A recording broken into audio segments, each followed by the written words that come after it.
How best can Heritage Month be used to celebrate the country's cultural diversity? What caused the Enyokeni Royal Palace weekend Umkhosi Womhlanga stampede? Who is responsible for the safety of maidens attending the reed dance? And what makes virginity testing an integral part of this ceremony? What time is it? It's question time.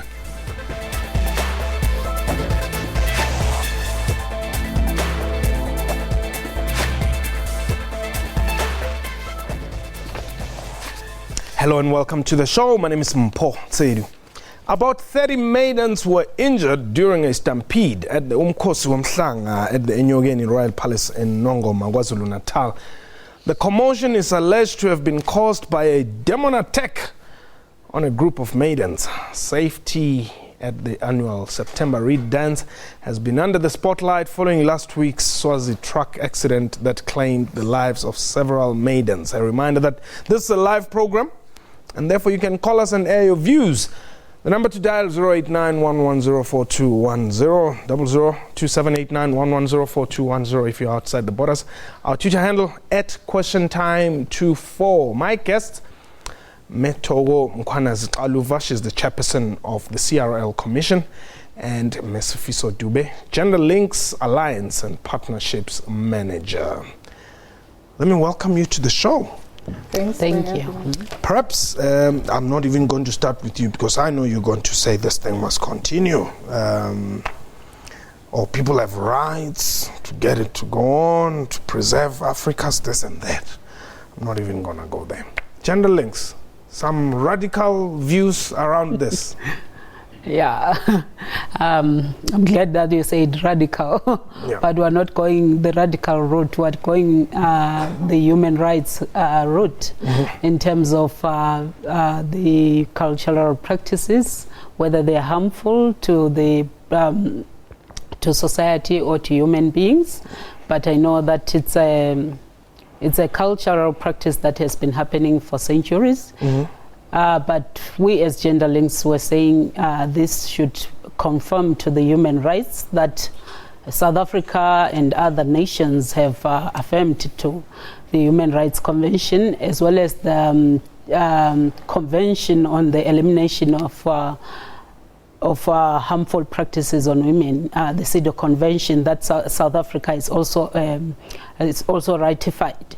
And also we look at the issue of the SADC Gender Protocol, which says the countries, especially in the SADC region, should look at their constitutions and align all legislation to the constitution. And South Africa has got one of the best constitutions that respects human dignity. So for us, we want a cultural practice that respects human dignity. So where does the reed dance fall?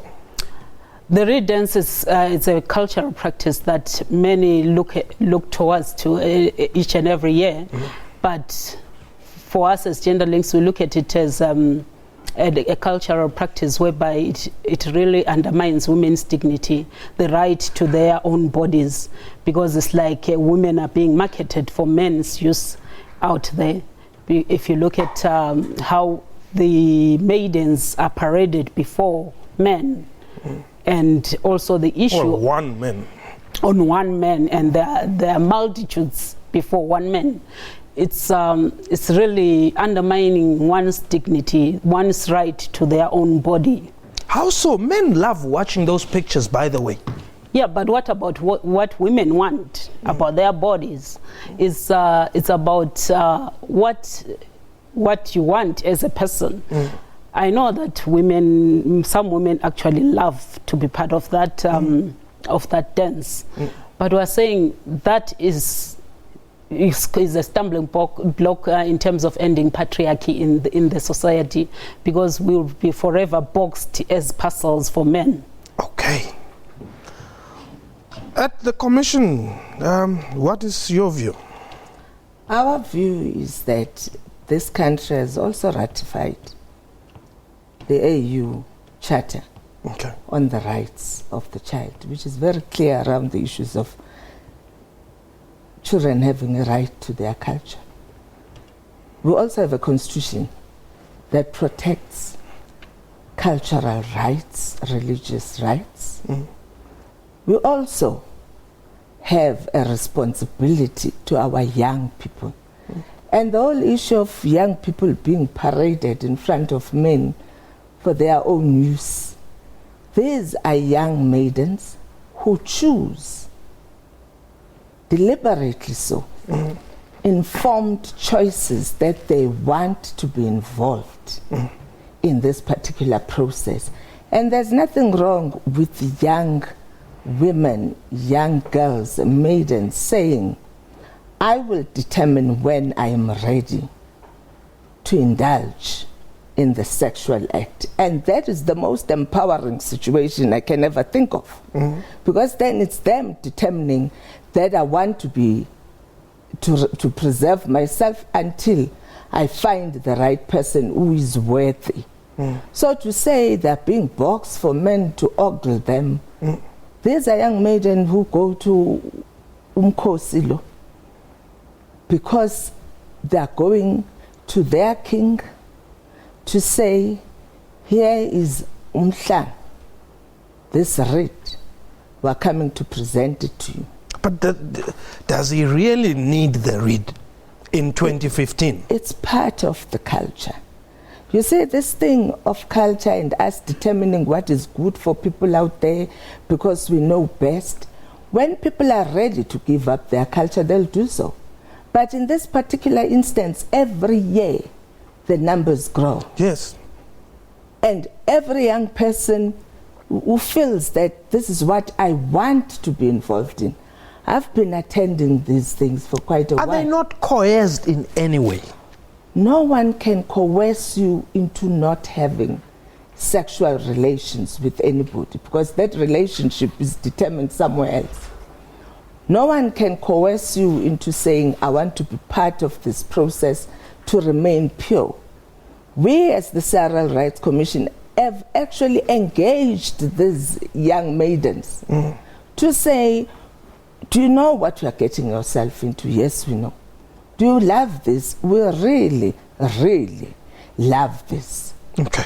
So it's not a matter of you look at them and then you feel sorry for them. Oh, shame, they're being coerced, they're being paraded in front of men. No men are there to be looking at them. These are informed choices. And we need to say these young people have a right to choose. They have agency over their own bodies. Okay. They determine what happens to them. And why don't we trust them that they can make informed decisions? Is it because they're girls? We trust young men of the same age to go to initiation school, where it's a matter of life and death. But they can make informed choices. You know, these young men are not under pressure from society. But when it's women, I find it strange that people who must protect women then say, no, women can't make informed choices. Is that what you're saying? No, I'm not saying women cannot make informed choices. But what we're saying is that women should have the right to their bodies. But because of societal pressures, because of societal norms, I may be forced to go to that and participate in that ridge dance just because the society demands me to do so. But then you'll fail. You'll fail the test if you just go there. No, you don't just go there as an uninformed person.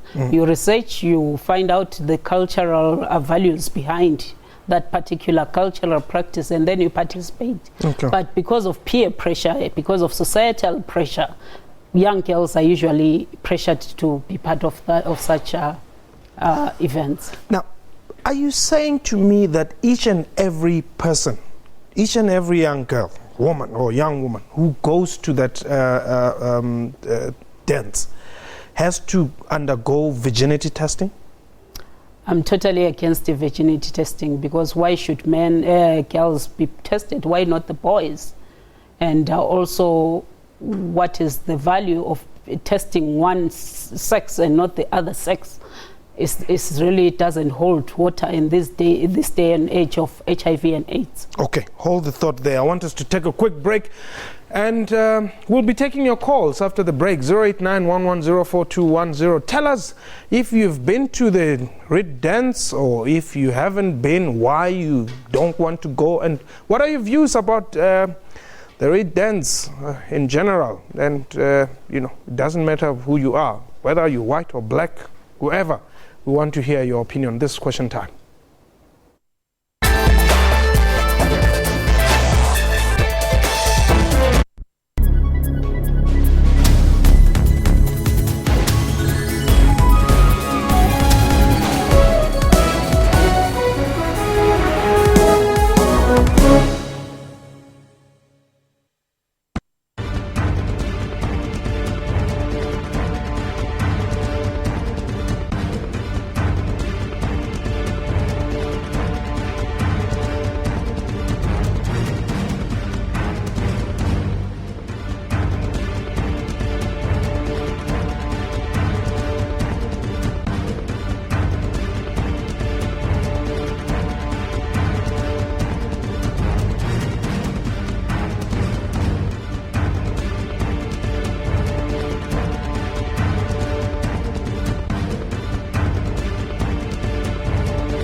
Welcome back. You're still watching Question Time. Before we continue, let's have a look at some of feedback or views from some of the maidens who attended some of the ceremonies. I feel very happy to be here to celebrate this ceremony with the maidens. I'm very happy and I'm very thankful. Since I'm a virgin, I'm enjoying it very, very well. And I think all other girls will know that if they come here, they'll enjoy themselves too. And I, as a maiden of Pietermaritzburg, I feel very proud of myself. Okay, those are maidens who attended the Red Dance. My guest today, Metobo Mkhwana, who's the chairperson of the CRL Commission, and Ms. Fiso Dube, she's the Gender Links Alliance and Partnerships Manager. But before we continue with the show, we've got a call. Anonymous, you're calling us from Gauteng. Yes, good afternoon, Freddy. Yes, sir. I think the mother that is Alliance Mrs. Dube, if it's Mrs. or Miss, I don't know who she. I think she got a dual citizenship because the way she speaks, she does not belong even in South Africa. So she's talking about something she doesn't know it. So she must not come to the TV and mislead the public about our culture as Zulus and say virginity is not supposed to be tested. So such Dubes that came here with dual citizenship must be tell us who are they. She cannot mess around with us. Who is she representing in the alliance? What is alliance? She must tell us where she come from. But what has her place of origin got to do with factual if we got data that is available, perhaps based on research or anything? No, that's why we cannot take the foreigners' impression and make us a reality in our own country. We got our own cultures that guide us. So we cannot say that she's right. She's totally wrong. But there are a lot of people who are not necessarily in That's South Africa. The dual citizenship is misleading this country.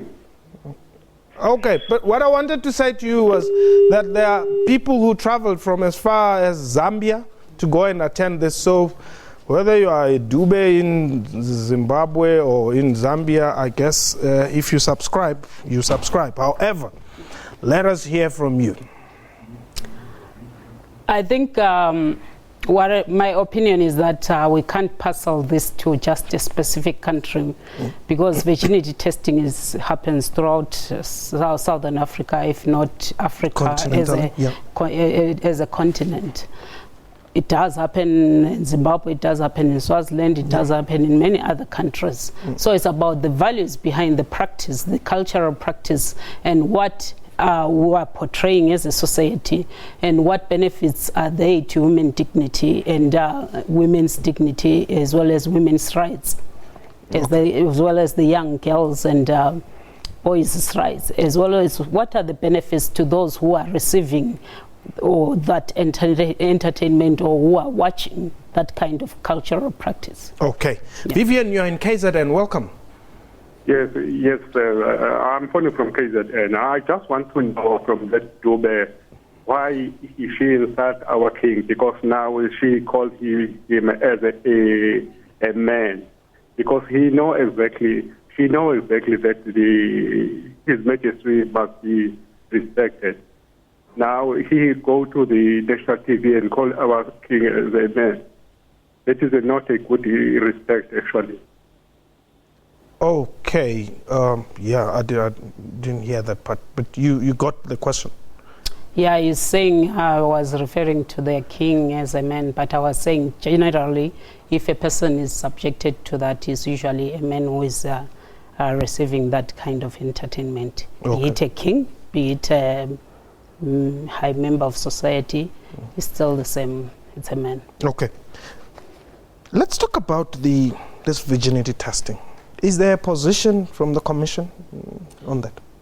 As the Civil Rights Commission, we encourage and promote and are determined to protect ukuhlolwa, because we believe it is there to build the nation. But most importantly, those maidens have rights. You see, if I choose to do something, this country's constitution guarantees those rights. The people who don't want to get involved, let them not get involved. But let's not sit in boardrooms and judge things we have no clue about. The fact that these maidens are there for the entertainment of men. Who are these men who are being entertained? This is a Maiden's Day. 60,000 of them or more attend. So who are these unknown men who are ogling them, who are looking at them, who are doing strange things to them? And for what purpose? Are they invisible? Because some of us who go to these things, we don't see these men.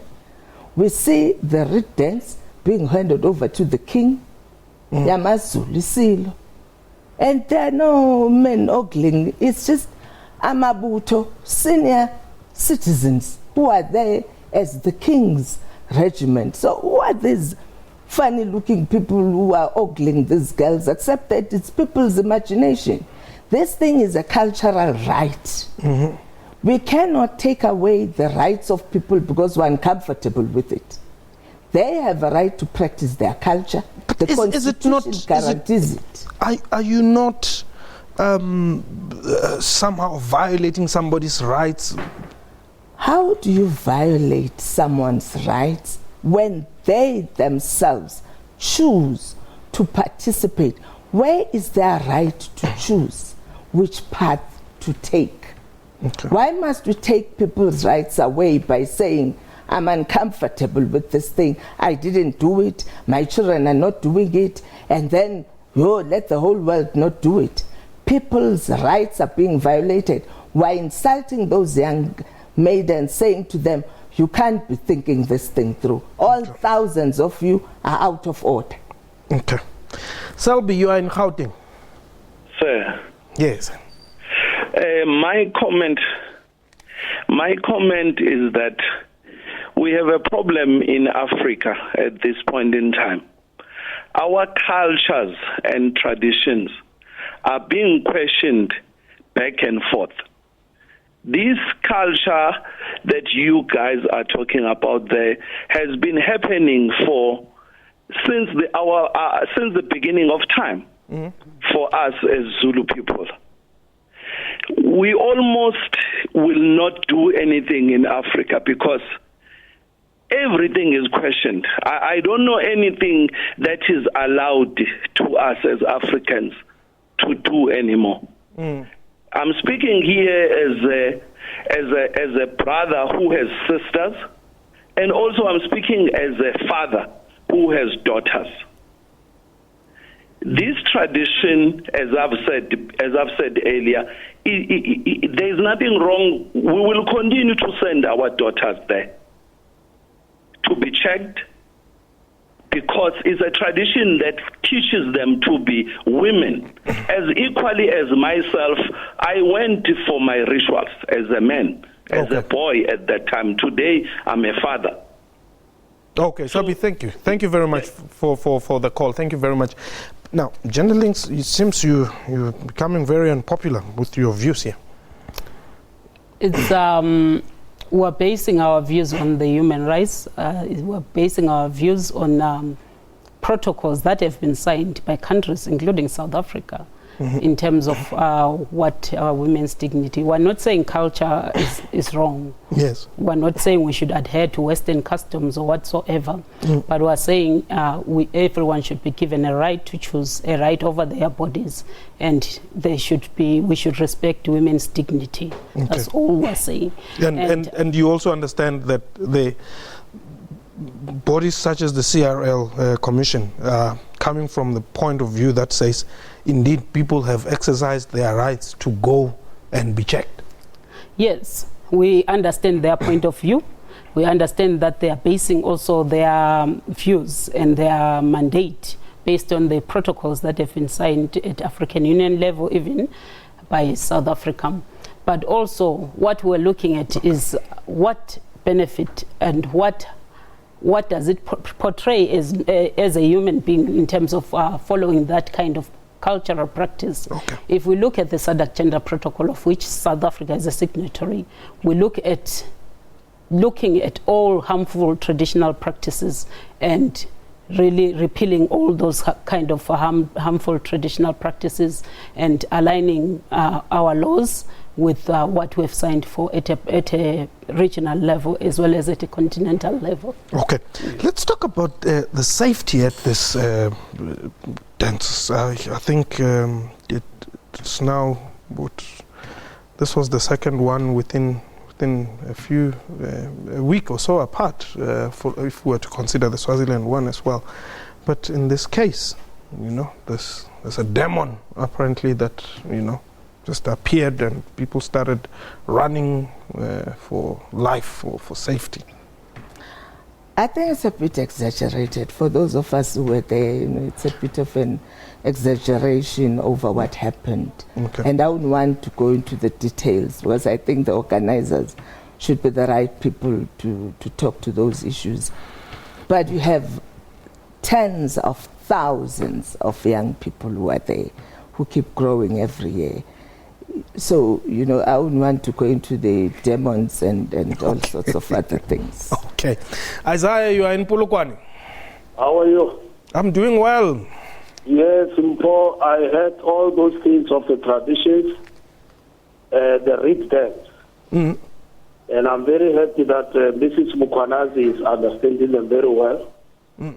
And how does she infiltrate into the themes of Christianity if she understands the themes of the reed dance, which is too much of tradition and culture?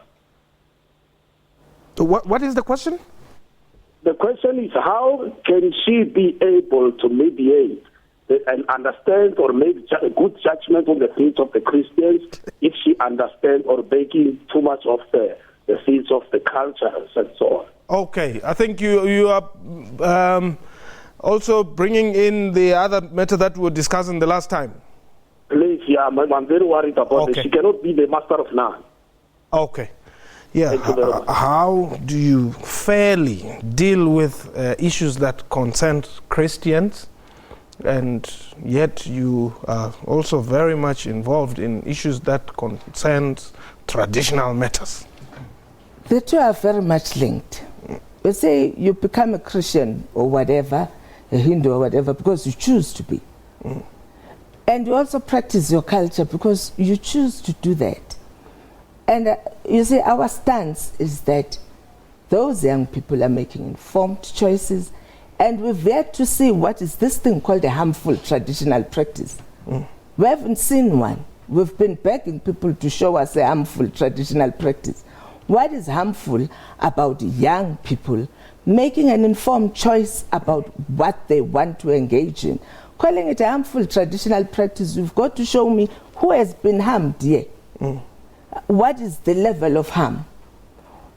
Do you think you saw them here on TV saying we love coming here? They're all jubilant and happy and proud of themselves. Now that you are objectively arguing your case.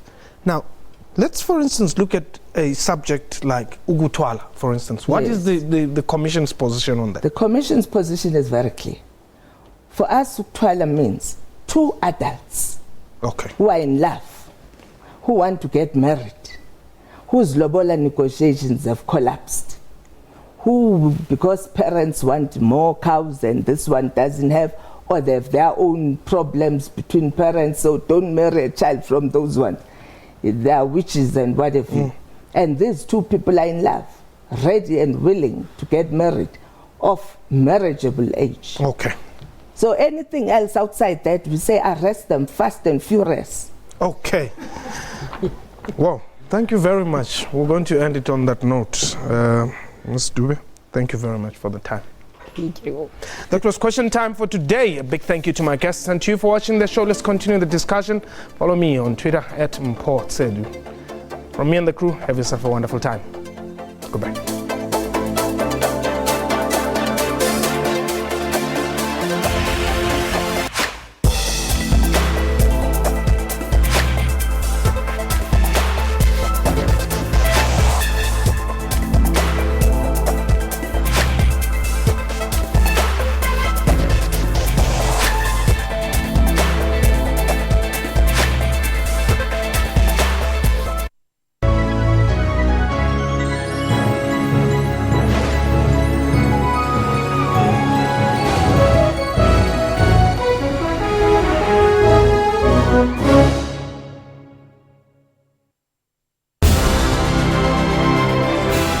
The city of Durban and its surroundings is one that is filled with history and cultural diversity. Durban is a natural paradise known for its gorgeous coastline of sun-kissed beaches and subtropical climate. Flea markets are essential to visit if you want to experience Durban's Afro-Oriental atmosphere. The city of Durban is an elegant, mature and ambitious city. The vendors at the Vic offer a range of African and Oriental products, an eclectic mix that is hard to resist. That's Kaleidoscope, Sundays at 5.